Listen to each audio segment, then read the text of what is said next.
Senhor presidente, colega Rafael, muito merecida. Prefeito Alceu foi quem me convidou, o vereador Agrades, nós fomos colega. Declarar voto. Aquele ano eu concorri, fomos colega como subprefeito de Galópolis. Tenho muito orgulho de ter trabalhado com ele. Nunca me esqueço, vereador Rafael. Um ano que eu estava na subprefeitura de Galópolis, no dia do meu aniversário, eu sentei na frente do prefeito Alceu e eu disse, ó, prefeito, da maneira que está, fica difícil atender. E ele reagiu meio prontamente, pá, mas não tenho reclamação nenhuma da tua pessoa lá em Galópolis. Até o senhor me cobrava muito daquela água que descia lá nos bolsos. Eu disse, prefeito, subprefeito que não tem patrola, cascalho, fica difícil atender. As outras coisas a gente consegue empurrar. E aí eu disse, ó, se eu não ganhar uma patrola nova dessas aí que está vindo, mais duas, naquela época foi uma emenda, fica difícil. E o prefeito cumpriu. Foi a primeira máquina nova, eu tenho que falar isso, que Galópolis talvez ganhou. Nunca se ganhou uma máquina nova, e depois agora duas retro e assim vai. Então eu tenho muito orgulho de ter trabalhado com o Alceu, e eu gosto muito porque ele é firme.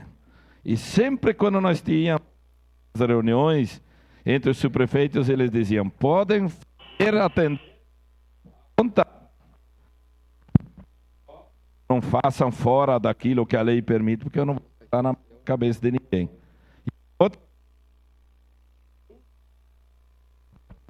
Aqui, ó, que eu nunca vou esquecer, Rafael. Toda vez que eu chego,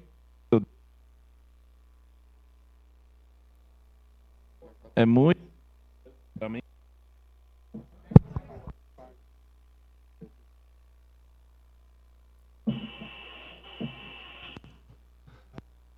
Para concluir, vereador Velocino. Senhor presidente, eu precisaria de mais um minuto, porque isso aí eu acho que ficou muito... Ficou ruim, não ficou bom para ninguém. Tem o tempo disponível. Então eu quero parabenizar esta justa homenagem. Eu acredito assim, ó, vereador Rafael, a comunidade caxiense comparou Alceu como nos anos anteriores, quando o recurso era muito maior. E se olhar o recurso que o governo Alceu tinha na época que, enfim, eu era subprefeito, foi feito muito. Muito mesmo, e nós tínhamos, desde lá já de ter elegido o nosso prefeito Alceu como deputado. Agradeço, muito merecido essa homenagem, por ter tido esta oportunidade de trabalhar no governo Alceu e Tuninho, mas novamente vou reiterar, eu nunca vou esquecer, toda vez que eu me encontro com o nosso prefeito Alceu, ele me pergunta como é que vai a filha.